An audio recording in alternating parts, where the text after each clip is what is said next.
avec nos prières, nous les civils, pour qu'ils puissent faire le travail dont la patrie attend d'eux. Attendez. Et que dire de ces analystes et ces observateurs qui disent que le président Kabila, le gouvernement de la RDC, aurait été poussé par le président Obama, qui est de passage en Afrique, aurait lancé cette fameuse phrase que la RDC qui devrait réformer son armée et que sa sécurité dépend de la force et la capacité de son armée. Est-ce que quelque part on a été poussé? Je pense que c'est mal connaître le président de la République, c'est mal connaître le gouvernement de la République. Je suis moi-même un ancien membre du gouvernement, et pas les moindres, j'étais quand même le porte-parole du gouvernement. Je sais de quoi je parle. Nous sommes un pays souverain et on ne peut pas venir nous imposer quoi que ce soit. Sinon, en ce moment-là, on aurait demandé au président américain de nous choisir le nom des généraux qu'il fallait nommer. Non, non, non. Je crois que la communauté internationale qui nous a toujours accompagnés, son souci a toujours été qu'on puisse réformer les forces armées, la police et les services de sécurité, parce que, Mathieu, sans l'armée, sans la police, sans les services de sécurité, vous et moi, on risque de ne pas être sur ce plateau. Ce qui explique que nous devons reconnaître quand même à ces hommes et à ces femmes, puisqu'il n'y avait pas que des hommes. Vous avez vu pour la première fois, la République démocratique du Congo a eu 4 femmes, je ne sais pas, on va les appeler générales. Généraux. Bon, c'est généraux. Ils semblent généraux. On a posé cette question aussi hier. Ok. Les femmes généraux. Des femmes généraux. Ok. Nous avons 3 dans l'armée. C'est vous les professeurs. Oui. Il va se poser un problème puisqu'il ne faudrait pas que madame la ministre, on dit madame le ministre du genre, puisse nous poser problème. Ce sont des femmes généraux, donc jusqu'à preuve du contraire. Nous avons 3 dans les forces armées de la République et 1 au sein de la police nationale. C'est déjà un début. C'est déjà un début. Et j'ai essayé de voir parmi ces femmes généraux, ce sont des femmes qui ont fait un parcours du combattant. Vraiment un parcours du combattant. J'ai retrouvé parmi les femmes généraux des forces armées, il y a des femmes parachutistes à l'époque. Ah oui, ah oui, ah oui. C'est la méritocratie. C'est ce que je disais. Donc lorsque j'ai vu Madame Tsassa passé général, lorsque j'ai vu les 2 autres qui l'ont accompagné, ce sont des femmes qui ont marqué leur histoire dans le corps des forces armées de la République démocratique du Congo. Alors il y a une autre question sensible. Que dire de ces rapports de ces experts de l'ONU ayant cité des généraux ici en RDC qui vendraient des armes et munitions à des groupes rebelles? Certains, je viens de citer les noms, ont été promus. Vous savez, contradictoire. Vous savez, Mathieu, vous avez raison parce qu'il ne faut pas s'avancer en citant des noms sans preuve. S'il y a des rapports qui ont été faits, je crois que ceux qui ont confectionné, ceux qui ont élaboré ces rapports ont des éléments de preuve.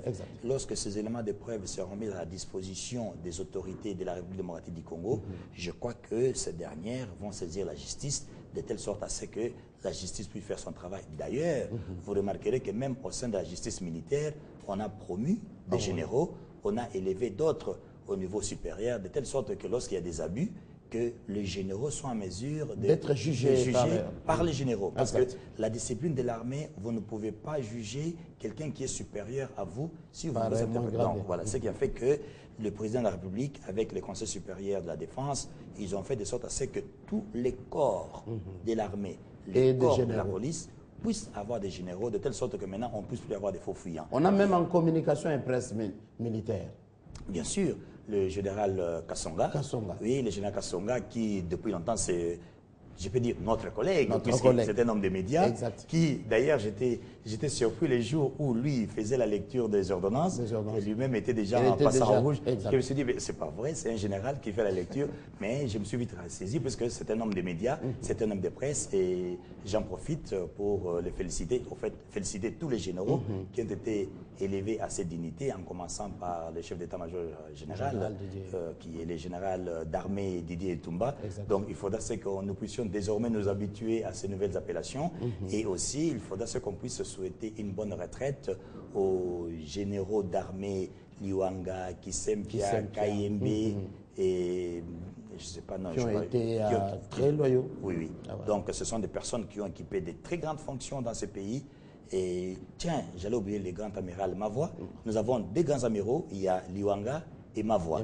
Et lorsqu'on parle de forces armées de la République démocratique du Congo, le nom de Mavoie, quand même, c'est un nom qui pèse sous la Deuxième République. Inoubliable. Ah oui, oui, oui. Donc nous devons reconnaître. Et vous verrez, il n'est pas swahiliphone, le général Mavoie. il n'est pas du Katanga, il n'est pas l'Oubakat. Donc, c'est qu'on a reconnu aux fils et aux filles de la République démocratique du Congo. Nous devons vraiment être corrects et exacts avec nous-mêmes. Et la RDC et la MONUSCO qui saluent la position des États-Unis exigeant les retraits des troupes rwandaises en RDC. Autre dossier, on va aborder dans les 3-4 minutes qui nous restent. Un point de vue satisfaisant où les États-Unis jouent un peu au chaud et au froid.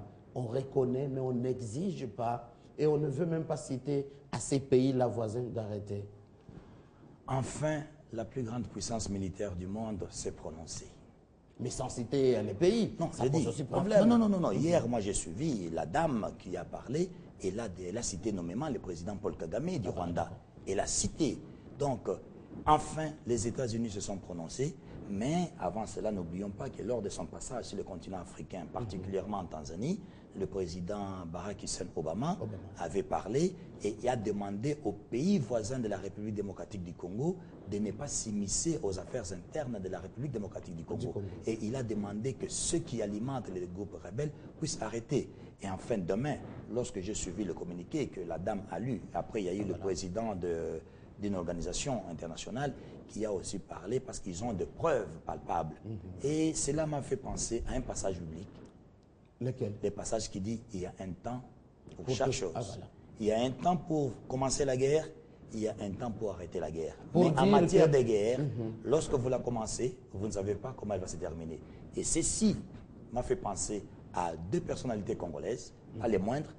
Le président Feu Laurent Désiré Kabila qui avait dit « Cette guerre sera longue et populaire et nous la ramènerons d'où elle est venue. » Je crois que le moment est arrivé. Et le deuxième, c'est le chef de l'État actuel. Lors de son message à la nation le 15 décembre 2012, il avait bien dit « Celui qui osera encore, ça sera un suicide. » Donc je crois qu'il est temps que le président Paul Kagame du Rwanda puisse entendre la voix de la raison, parce que le peuple congolais n'a rien à voir avec contre le peuple rwandais. Nous avons eu d'ailleurs, je l'ai suivi sur votre chaîne, nous avons eu un coureur cycliste rwandais qui a fait des prouesses et il a été applaudi. Et moi-même, j'ai plein d'amis à Kigali et à Gisenyi. Moi aussi. Coucou aux amis et ils aiment Télé 50. Moi aussi. Moi aussi. Donc, ce qui explique qu'entre les deux peuples, il n'y a pas de problème. Mais il faudra que les dirigeants puissent entendre la voix de la raison. Parce que le fait que les États-Unis se soient prononcés de cette manière-là, d'ailleurs, aujourd'hui, il y avait une assise au niveau du Conseil de sécurité des Nations Unies. Donc, on devait parler, les experts de tous ces pays, y compris les Rwanda et la République démocratique du Congo, étaient là. Je crois que si le président Paul Kagame n'entend pas la voix de la raison, les sanctions vont suivre. Vous savez, les Américains commencent toujours petit à petit comme ça, et après, ils vont vous créer noise, et en ce moment-là, on va commencer à utiliser « si je savais ». Des États-Unis aux Nations Unies, est-ce qu'on peut espérer des sanctions qui pourront suivre? Oui. Je crois que c'est ce que je venais de dire, le fait que les États-Unis ont haussé les tons, et vous aurez remarqué qu'une fois que les Américains ont haussé les tons, les Anglais les ont emboîtés. Les Français, n'en parlons pas, c'est depuis longtemps que les Français sont en colère contre le Rwanda, ce qui explique que les Nations Unies s'est saisies du dossier. Aujourd'hui, je crois, ils se sont parlé tous, et on a, j'ose croire, qu'on a dit au Rwanda, trop, c'est trop. Il est temps maintenant d'arrêter. Au cas contraire, ça sera malheureusement le peuple rwandais, le pauvre peuple rwandais, qui aura à payer les turbulences de ses dirigeants. Donc, nous, parce que nous risquons encore de les avoir chez nous et ça va encore nous causer des problèmes. Non, nous les aimons bien chez eux. Nous voulons vivre pacifiquement avec eux. Ce sont nos voisins. Nous n'avons pas choisi d'être à côté d'eux. Ils n'ont pas choisi d'être à côté de nous. Et nous devons vivre en parfaite cohésion, en parfaite harmonie, en parfaite attente. Lorsque je suis, d'ailleurs, vous et moi, on a failli mourir sur le lac Kivu, en allant toujours chercher la paix. Ça, je n'oublierai jamais, puisque Mathieu, vous et moi, on a failli mourir le même jour, mais Dieu ne l'a pas voulu. Donc nous sommes allés toujours pour des missions de pacification. Il fallait parler à notre peuple. Moi, je devais parler à la jeunesse, je devais parler aux étudiants. Il ne faut pas avoir l'esprit revanchard.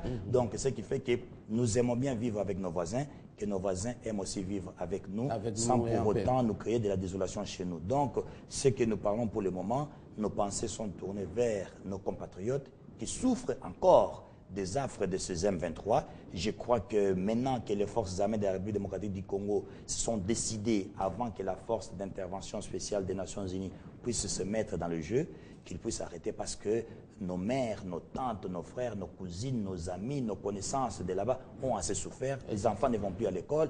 Donc, la blague doit s'arrêter. Et tel que viennent de le dire les États-Unis, les Anglais, les Nations Unies et nous-mêmes, peuple congolais, nous le disons depuis longtemps, là au moins c'est un point où nous sommes tous d'accord, opposition comme majorité et société civile, parce que on ne va jamais négocier un iota, un seul iota du territoire congolais. Là, jamais. Alors ça sera au grand jamais. Je peux même vous rappeler, si vous permettez, le 11 juillet de l'année dernière, à la FIKIN, mon parti, puisque vous m'avez présenté, je suis cadre, je suis au cadre du PPRD, mon parti, le PPRD, avait haussé les tons pour dénoncer ce qu'aujourd'hui tout le monde reconnaît. Mais au moment où nous, on avait dénoncé, nous avons été mal compris en ce moment-là. Mais aujourd'hui, ce n'est plus un secret. Tout le monde sait que c'est le Rwanda qui soutient les M23.